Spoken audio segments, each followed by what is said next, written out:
सभी को मेरा नमस्कार। मैं Roma Bajpai, director administration and finance, Sant Shiromani Ravidas global skills park. आज नारी दिवस या हम कहें महिला दिवस के अवसर पर आप सभी का स्वागत करती हूँ। नारी एक शक्ति है जो इस समाज को सुधारने, संवारने एवं उसको आगे बढ़ाने की क्षमता रखती है। आज पूरी दुनिया नारी सशक्तिकरण पर बल दे रही है। ये अत्यंत ही आवश्यक है क्योंकि ये नारी को, महिलाओं को समानता, स्वतंत्रता एवं आत्मनिर्भरता प्रदान करती है। जब एक नारी, एक महिला आत्मनिर्भर होती है तो वो अपने लिए ही नहीं, ना ही सिर्फ अपने परिवार के लिए बल्कि पूरे समाज के लिए एक उदाहरण बनती है और पूरे समाज का कल्याण करने में भागीदार होती है। अंतर्राष्ट्रीय महिला दिवस के अवसर पर हमारे बीच आज मैकाट्रॉनिक्स डिपार्टमेंट की कोर्स हेड श्रीमती आशा नायर जी का मैं यहाँ पे स्वागत करती हूँ और आपके समक्ष चर्चा के लिए आमंत्रित करती हूँ। नमस्कार, आप सभी को अंतर्राष्ट्रीय महिला दिवस की हार्दिक शुभकामनाएं। आशा जी, यूँ तो हमारे परिवार का हिस्सा आप 1 साल से अधिक से हैं, जी। पर कभी आपसे ऐसे बात करने का, आपके बारे में जानने का अवसर प्राप्त नहीं हुआ। जी। तो आज हम पहले आपके निजी जीवन के बारे में, आपकी पढ़ाई, आपका परिवार, आपकी शिक्षा, किस चीज़ ने आपको प्रेरणा दी कि आप तकनीकी शिक्षा की ओर अग्रसर हों? ये मैं यहाँ पे ग्लोबल स्किल्स पार्क में पिछले 1 वर्ष से कोर्स हेड मैकाट्रॉनिक्स की पोजीशन में कार्यरत हूँ और बेसिकली मैं एक इलेक्ट्रॉनिक्स इंजीनियर हूँ। घर में प्रेरणा स्रोत तो डेफिनेटली परिवार ही रहा है हमेशा। बिल्कुल। मेरे फादर हमेशा पुश करते रहे हैं कि पढ़ाई सबसे पहले होनी है, बाकी सारे काम अपने आप हो जाएंगे। मेरे पेरेंट्स, मेरी मदर फादर दोनों ही एम्प्लॉयड थे, तो जी। वो सबसे बड़ा मोटिवेटिंग फैक्टर था हमारे लिए।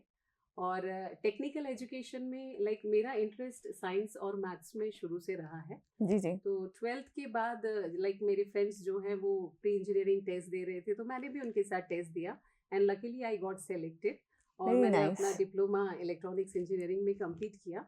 डिप्लोमा ख़त्म करने के बाद मेरे को ऑफ़र मिला BHEL से अप्रेंटिसशिप ट्रेनिंग के लिए। तो 1 साल मैंने अप्रेंटिसशिप ट्रेनिंग की है और उसके बाद एक PCB मैन्युफैक्चरिंग प्लांट था, मैंने वहाँ पे काम जी किया जी। 2 साल के लिए। उसके बाद एक ऐसी संस्था जो कि कुछ ग्लोबल स्किल्स पार्क की तरह ही एक संस्था है, जो कि इंडो जर्मन सपोर्ट से बनाई गई थी।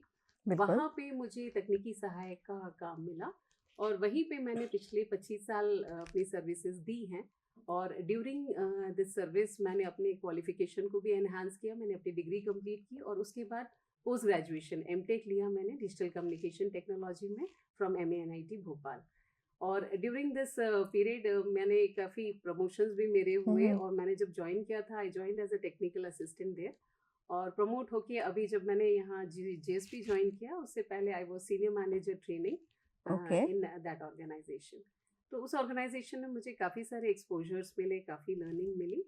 सो रियली अगर आप कुछ चाहें करना लाइफ में तो डेफिनेटली चीज़ें अपने आप जुड़ती चली जाती हैं और आपको सपोर्ट करती हैं। आशा जी, आपसे ये जानना चाहेंगे कि आज से लगभग 25 से 30 साल पहले जब आपने ये लाइन चुनी होगी टेक्निकल एजुकेशन की या हम कहेंगे तकनीकी शिक्षा की, तब उस समय शायद इतनी महिलाएं या इतनी लड़कियां उस दौरान में आगे नहीं जाती थी इस लाइन में। तो आपकी प्रेरणा का सूत्र क्या था? मैडम, जैसे मैंने बताया कि मैंने इलेक्ट्रॉनिक्स इंजीनियरिंग में हाँ डिप्लोमा किया, तो ये एक फील्ड है, जैसे कंप्यूटर साइंस तब इवॉल्व ही हो रहा था जी। और इलेक्ट्रॉनिक्स इंजीनियरिंग ऑलरेडी एग्जिस्ट करता था। हम्म। तो मेरे पास दोनों ऑप्शंस थे। मेरे को एक तरीके से सिविल में एडमिशन मिल रहा था या इलेक्ट्रॉनिक्स इंजीनियरिंग में मिल रहा था, क्योंकि इलेक्ट्रॉनिक्स इंजीनियरिंग एक नई फील्ड थी और मेरा इंटरेस्ट भी था उसमें, तो मैंने इलेक्ट्रॉनिक्स ज्वाइन किया। और इलेक्ट्रॉनिक्स में तभी लड़कियां थी, ऐसा नहीं है कि जी। नहीं थी। मेरे बैच में ही कम से कम 7 लड़कियां थी जिन्होंने डिप्लोमा कंप्लीट किया। उसमें से कुछ लोगों ने आगे इंजीनियरिंग कंप्लीट किया और बाकी कुछ लोगों ने जॉब ज्वाइन किया। बहुत ही बढ़िया माँ।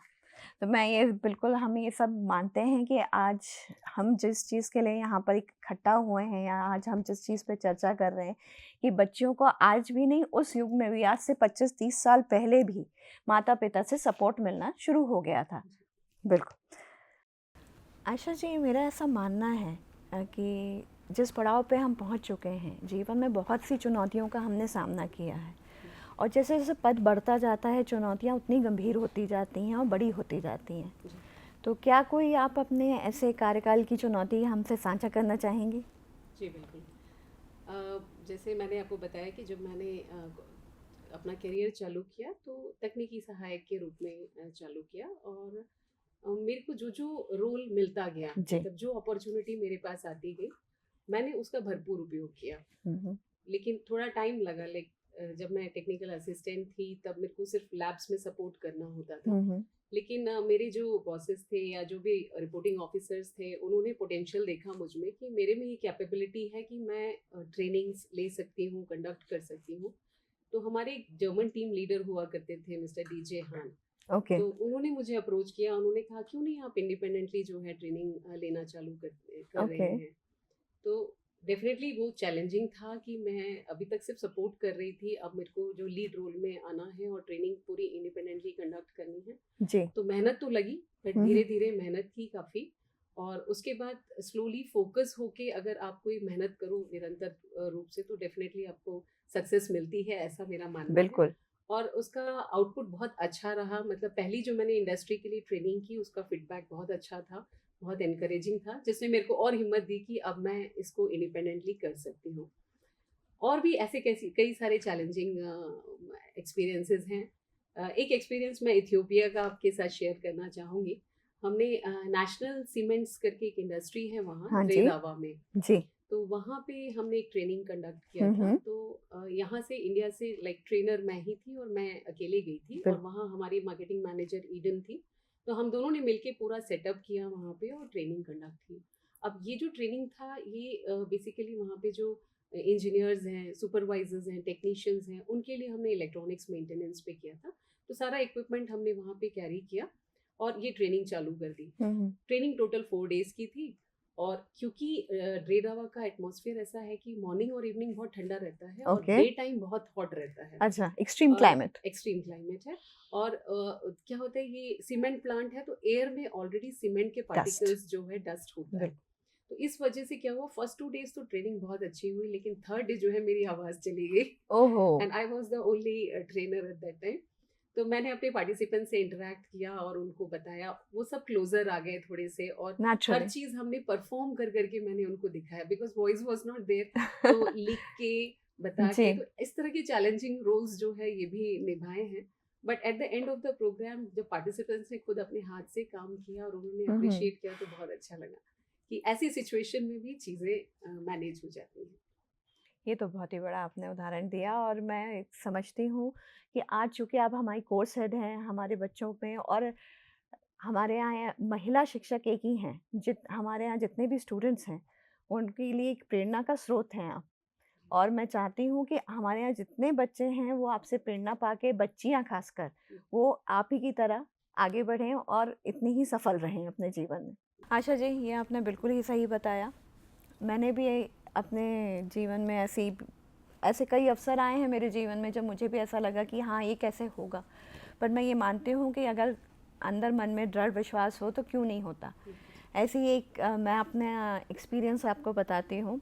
2019 में जब मैं सदस्य के रूप में मैं यहाँ पे चयनित हुई Madhya Pradesh commercial tax appellate board में, तो मेरा कॉरपोरेट सेक्टर का जो प्राइवेट सेक्टर का पूरा एक्सपीरियंस था वो गवर्नमेंट के कार्य के हिसाब से ढालना बहुत कठिन सा लगा मुझे, क्योंकि आप ये मानती होंगी कि एक प्राइवेट सेक्टर में काम करना और एक गवर्नमेंट के शासन के नियम और कायदे के अंदर काम करने में काफ़ी अंतर होता है। तो वो एक चैलेंज मैं मानती हूँ कि जो वो ट्रांजिशन फेज़ था मेरा प्राइवेट से गवर्नमेंट का, वो एक बहुत डिफ़िकल्ट और चैलेंजिंग टास्क था, क्योंकि वो निर्धारित करने वाला था कि मैं आगे किस दिशा में बढ़ूँगी। तो मैं ये चीज़ से बिल्कुल आपकी सहमत हूँ कि मुश्किलें आती हैं, चुनौतियाँ आती हैं, पर हमको उन चुनौतियों के लिए आगे बढ़ते रहना है। और इसी को साथ लेते हुए मैं कहूँगी कि हमारे पास जितनी भी बालिकाएं हैं, छात्राएं हैं, हम चाहते हैं कि वो भी अपने जीवन में ऐसे ही चुनौतियों का सामना करते हुए ना ही अपना, अपने परिवार का, पर पूरे ग्लोबल स्किल्स पार्क का नाम इस दुनिया में रोशन करें। पहला सपोर्ट तो मैडम हमेशा उनको परिवार से ही मिलता है। बिल्कुल। हमारे यहाँ जितने भी बच्चियाँ आ रही हैं उनके पेरेंट्स जो हैं वो आते हैं, विजिट करते हैं, सारी फैसिलिटी देखते हैं मैं कि मानती हमारे पास जो है इंटरनेशनल स्टैंडर्ड्स के बहुत अच्छे इक्विपमेंट और लैब्स अवेलेबल हैं या वर्कशॉप्स अवेलेबल हैं जहाँ बिल्कुल। पे इन बच्चियों की अच्छी ट्रेनिंग हो सकती है। जी। मैं कल ही का एक इंसिडेंट आपके साथ शेयर करूँ। हमारे यहाँ कोर्स एडवाइजरी कमेटी की मीटिंग थी, तो उसमें वॉल्वो आयशर के HR head mister Partha Basu आए थे। तो उन्होंने कल ही हमारे साथ शेयर किया कि उनके यहाँ जो अभी बगरौदा में जो इंडस्ट्री है जहाँ मिनी ट्रक्स बन रहे हैं, वहाँ एक नई लाइन ऑफ असेंबली चालू हुई है मिनी ट्रक्स के लिए।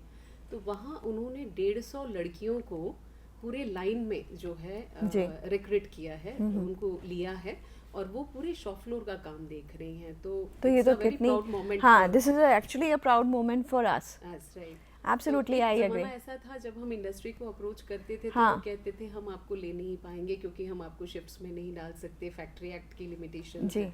लेकिन अब चीज़ें बदल रही हैं, जो स्टूडेंट्स हैं, जो लड़कियां हैं, वो शॉप फ्लोर में काम कर रही हैं और अपना अच्छा परफॉर्म भी कर रही हैं। और इसके साथ साथ मैं ये मानती हूँ कि ग्लोबल स्किल्स पार्क में हम जिस तरीके से स्किल डेवलपमेंट की बात कर रहे हैं और जिस तरीके से हम यहाँ पे अपनी बच्चियों को मशीनों के साथ एक ये कहना चाहिए फ्रेंडली एटमॉस्फेयर में अलाइन करा रहे हैं। जी।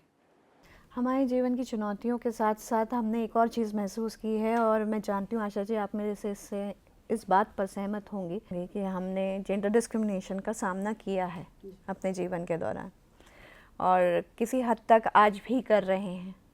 तो आपके क्या विचार हैं? आपको लगता है कि आज जब हम ग्लोबल स्किल्स पार्क कह रहे हैं इस इंस्टीट्यूट को और अंतर्राष्ट्रीय स्तर पर जा रहे हैं, तो आपको लग रहा है कि हमारे इंस्टीट्यूट में भी ऐसी कोई समस्या है? जेंडर डिस्क्रिमिनेशन मैडम ऐसा देखा जाए तो इट एग्जिस्ट बट बहुत ज़्यादा नहीं है। जैसे फॉर एग्जांपल मैं एक कोट बताती हूँ आपको कि men and women they are two different species and they can not think alike. लेकिन दोनों की विचारधारा अलग अलग होती है, लेकिन कोलैबोरेटिवली जब वो टीम में काम करते हैं तो अच्छे रिजल्ट्स आते हैं। डिस्क्रिमिनेशन कहीं कहीं लगता है जैसे फॉर एग्जांपल मैं आपको एक इंसिडेंस जो है शेयर करती हूँ कि हमने जैसे ट्रेनिंग की कहीं पे और इंडस्ट्री के पार्टिसिपेंट्स है काफ़ी एक्सपीरियंस्ड होते हैं। तो जैसे ही मैं ट्रेनिंग चालू करती हूँ तो I used to be the only lady in that training centre या ट्रेनिंग रूम। तो पहले तो उनको थोड़ा एक्सेप्टेंस में दिक्कत होती है कि ये जो छोटी सी लेडी है ये हमको क्या पढ़ाएगी या क्या सिखाएगी टेक्नोलॉजी के बारे में। तो बट लेकिन this is only for first half an hour. एक बार आपका सेशन चालू होता है, आप ऑब्जेक्टिव्स बताते हैं, आप क्या सिखाएंगे उनको बताते हैं, और जब वो कन्विंस हो जाते हैं कि नहीं ये हमें कुछ ऐसा बता सकती हैं जो हम नहीं जानते हैं या हम सीखना चाहते हैं, तो वो म्यूचुअल रिस्पेक्ट अपने आप डेवलप हो जाती है और वहाँ वो जेंडर डिस्क्रिमिनेशन खत्म हो जाता है। ऐसे ही ग्लोबल स्किल्स पार्क की बात करें तो यहाँ पे ऐसा डिस्क्रिमिनेशन नहीं है। जो गर्ल्स जो बॉयज़ जो काम कर रहे हैं या जो लड़के हमारे यहाँ जो पढ़ने आ रहे हैं वही काम हमारी लड़कियाँ भी कर रही हैं। तो आप कोर्सेज जैसे एडवांस मैकेट्रॉनिक्स कोर्स है, एडवांस मैकेनिकल टेक्नोलॉजी, ये सब ऐसे कोर्सेज थे जिसमें बहुत कम गर्ल्स पहले हुआ करती थी, लेकिन इसमें भी हमारे यहाँ मतलब आप ये कहना चाह रहे हैं कि ये मेल ओरिएंटेड कोर्सेज थे या इस पे मेल पॉपुलेशन, हाँ, मेल डोमिनेटेड रादर थे, बट इसमें भी अब गर्ल्स जो है वो इंटरेस्ट ले रही हैं और सभी लड़कियां जो हैं शॉप फ्लोर में मैंने अभी तो काम करते हुए भी देखा है उनको, बहुत ही बढ़िया, बहुत खुल के बहुत अच्छे से काम कर रही हैं और अच्छा परफॉर्म कर रही हैं। जी बिल्कुल, मैंने भी ये महसूस किया है कि भले अभी हमारे पास 35 लड़कियां हैं, 35 छात्राएं हैं, पर मैं ऐसा महसूस करती हूँ कि वो लोग काफ़ी मोटिवेटेड हैं, है ना, और वो चाहती हैं कि वो तकनीकी शिक्षा में आगे बढ़ें, वो कुछ करके दिखाएं या तो अपना बिजनेस खोलें या एक अच्छा जॉब हासिल करें इंडस्ट्री सेक्टर में जाके।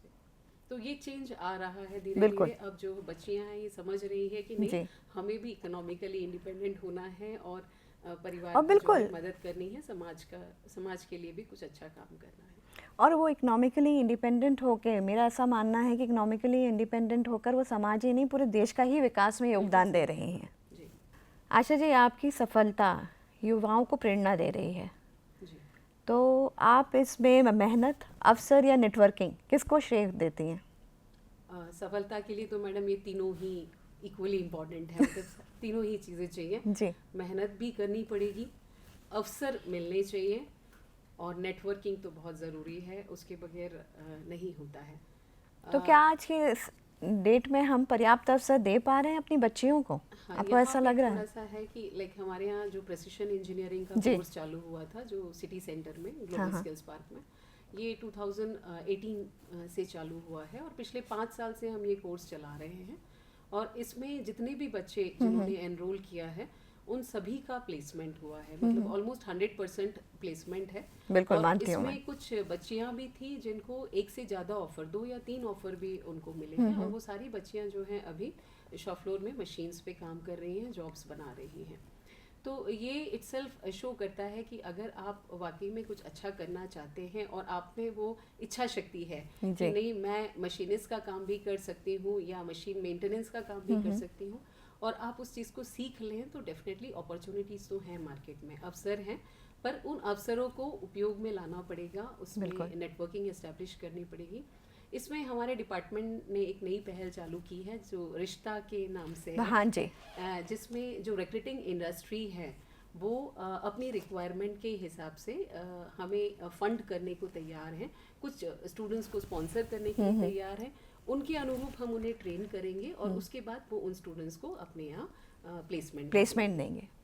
रिश्ता पहल के साथ साथ हमारे ही विभाग द्वारा और भी पहलों का शुभारंभ किया गया है, जैसे हुनर, जो नारी के सशक्तिकरण के लिए एवं उसके विकास के लिए है। दूसरी हुई code, computer on demand education. हमारे पास हमारे समाज में बहुत सी बच्चियां हैं जो कंप्यूटर और उसकी फैसिलिटीज़ या उसकी एजुकेशन से वंचित हैं। इसी तरीके की और पहले हैं श्रुति, दक्ष, जो महिलाओं के सशक्तिकरण पर जोर दे रही हैं और उनके विकास में योगदान प्रदान कर रही हैं। आशा जी, आप मुझसे सहमत होंगी कि जिस तरह आपने रिश्ता इनिशिएटिव के बारे में बताया, उसी तरीके से हमारे विभाग के और भी इनिशिएटिव्स हैं। हुनर, जो नारी सशक्तिकरण पे बल देता है, कोड, जो कंप्यूटर एजुकेशन पे बल कर देता है, खासकर उन बच्चियों के लिए जो इन सुविधाओं से वंचित हैं। Asha ji, global skills park में हम तकनीकी शिक्षा पे जोर दे रहे हैं। ये एक टेक्निकल एजुकेशन और उसके साथ साथ स्किल डेवलपमेंट यानी कि कौशल विकास पे जोर दे रहा है।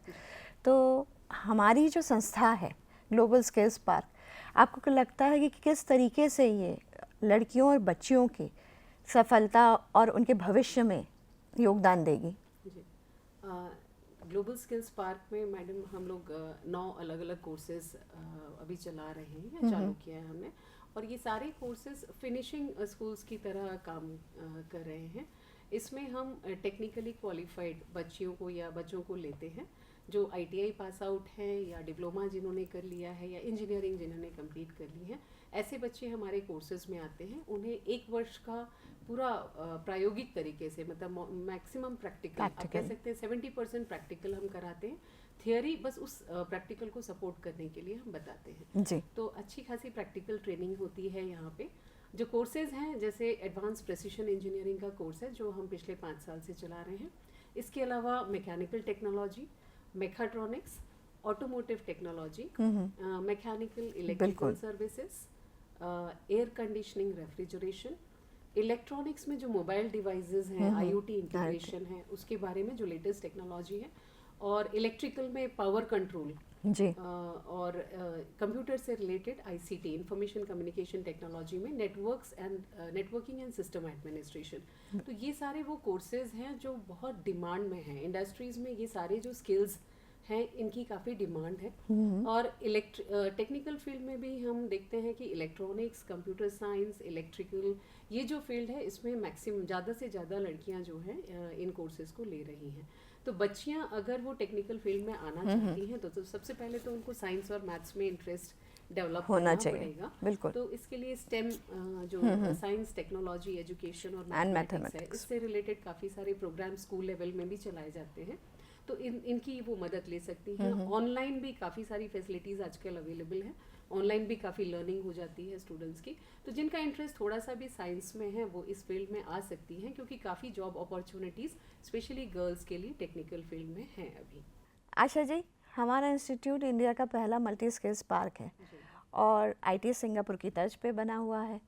तो आई एम श्योर कि जो फैसिलिटीज़ हम प्रोवाइड करा पा रहे हैं, चाहे वो हॉस्टल हो, लाइब्रेरी हो, एकेडमिक्स में हो, ट्रेनिंग की हो, उन्हें पाकर हमारे यहाँ जो बच्चियाँ आई हुई हैं अपने माता पिता के विश्वास के साथ, वो अब हमारा, उनका एवं इस देश का नाम रोशन करेंगी। आशा, आज का समय और जिस समय से हम आ रहे हैं उसमें काफ़ी बदलाव आ चुका है, इससे तो आप बिल्कुल सहमत होगी।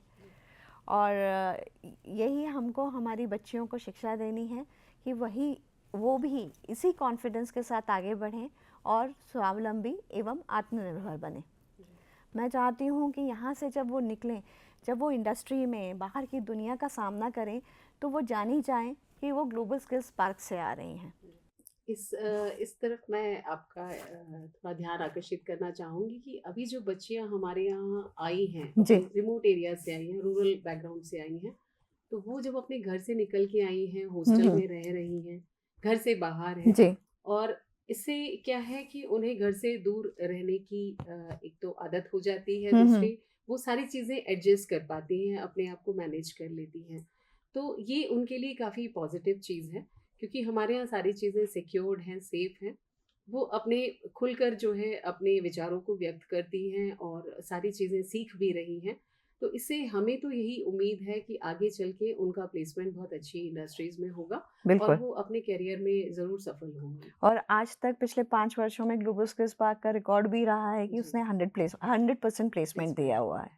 और रही बात रोल मॉडल की, तो मैंने शुरू से ऐसा है कि जितने भी मेरे सीनियर ऑफिशियल्स थे, हमने काफ़ी सारी चीज़ें उनसे सीखी, जी। चाहे वो टेक्निकल हो या हम्म। एडमिनिस्ट्रेशन रिलेटेड हो या ट्रेनिंग से रिलेटेड जो भी बातें हैं, तो उन्होंने जिस तरह से सिखाया हमने उसको एक्सेप्ट किया और फिर खुद से अपने आप पे कॉन्फिडेंस डेवलप किया, नहीं कि हम ये सारी चीज़ें कर सकते हैं। तो इसी तरह जो बच्चियाँ अभी हमारे पास ट्रेनिंग के लिए आ रहे हैं, हम उन्हें बाकायदा बहुत अच्छे से समझाते हैं कि सारे काम, डोंट बी डिपेंडेंट, आप किसी और पे डिपेंडेंट ना होकर जी। आप खुद से ये सारे काम अपने हाथ से करो, तभी आपकी सीख होगी। आप अगर बिल्कुल। देख के पीछे खड़े होकर ऑब्जर्व करते रहोगे चीजों को, तो आपकी लर्निंग नहीं होगी। आपको लीड रोल आपको लेना है। लीड रोल लेके बिल्कुल। उस काम को अपने हाथ से करना होगा। तो अब बच्चियां जो हैं वो काफी अच्छे से परफॉर्म कर रही हैं और असेसमेंट्स भी हुए हैं इनके। जैसे जी, हमारे यहाँ जी। जो भी कोर्स होता है हाँ वो जी। कॉम्पिटेंसी बेस्ड है, मतलब स्टूडेंट्स को परफॉर्म करना होता है और उसी के हिसाब से हम असेस भी करते हैं उन्हें। तो वो बहुत अच्छा परफॉर्म कर रही है और हमें उम्मीद है कि आगे बहुत अच्छा प्लेसमेंट मिलेगा उनको। बिल्कुल। और इसी तरीके से मैं भी ये प्रयास कर रही हूँ क्योंकि हम उन लोग को पूरा एडमिनिस्ट्रेटिव सपोर्ट प्रोवाइड कर सकें, उनकी जो छोटी-छोटी ज़रूरतें हैं उनका ध्यान रख सकें। माता-पिता से दूर रहना बहुत कठिन होता है इस उम्र में ख़ासकर, क्योंकि क्या होता है जब हम एक सेफ़ एनवायरनमेंट से आते हैं, जब हर चीज़ के लिए हमारे माता-पिता हमारे आजू-बाजू खड़े रहते हैं, हर मुश्किल में, हर टफ़ टाइम पे, उसके बाद एकदम से हॉस्टल में आके रहना थोड़ा-सा एक कठिन हो जाता है। उनको छोटी-छोटी समस्याएँ होती हैं, कुछ कभी ठंड ज़्यादा है, कभी तबीयत ख़राब है। तो एज़ एन एडमिन मैं भी यही प्रयास कर रही हूँ कि हम उनको पूरा सपोर्ट दे सकें। और जिस तरीके से हम कह रहे हैं कि हम उनको एक परिवार की तरह नरिश कर सकें और उनके आगे बढ़ने में, उनके सफल जीवन में साथ दे सकें। आशा, ये कई बार देखने में आता है और हम अक्सर पढ़ते भी रहते हैं कि बच्चियाँ अपने कोर्स कंप्लीट नहीं कर पाती हैं, उनकी पढ़ाई बीच में ही अधूरी रह जाती है। तो मेरा ऐसा सोचना है कि हम कम से कम उनको इतना प्रेरित कर सकें कि वो अपने सपने साकार कर सकें। जी। आपका क्या विचार है? जी, मैं आपको जानकारी देना चाहूँगी मैडम कि ये सही है कि ज़्यादातर बच्चियाँ जो है फैमिली रीजंस की वजह से, परिवार के कारण जी। कई बार उनकी शादी जल्दी हो जाती है, तो वो बिल्कुल। आधा अब पढ़ाई जो है उनकी आधी अधूरी रह जाती है और उसको वो पूरा नहीं कर पाते। पर अभी जो है सीन जो है वो चेंज हो रहा है। अभी आप देखेंगे ग्लोबल स्किल्स पार्क में जो बच्चियां आ रही हैं उनमें काफ़ी बच्चियां ऐसी हैं जो शादीशुदा हैं, मैरिड हैं, बिल्कुल, और उसके बाद वो सहमत हमारे हूँ। यहाँ आई हैं और हॉस्टल्स में रह के पढ़ाई कर रही हैं, सीख रही हैं। जो भी वो स्किल्स ले रही हैं, जो कौशल वो सीख रही हैं, कल यही उनकी पहचान बनने वाली है। तो ये बहुत ज़रूरी है कि इन बच्चियों को जितना हो सके हम जो है सपोर्ट करें, उनको नई नई चीज़ें सिखाएं ताकि वो अपने आगे जीवन को और अच्छे से सुधार सकें। बिल्कुल, कि कल की तारीख में ये बच्चियां कहें कि मेरी मशीनें मेरी पहचान है। बिल्कुल सही है मैम। आशा जी, आपका बहुत बहुत शुक्रिया कि आज आप हमारे पॉडकास्ट में आई और ग्लोबल स्किल्स पार्क के बारे में हमारे दर्शकों को आपने इतनी जानकारी दी। और आप सभी दर्शकों का भी तहे दिल से शुक्रिया। इस वादे के साथ आपसे विदा लेती हूँ कि आगे भी ऐसी पॉडकास्ट में हम आपसे मिलते रहेंगे।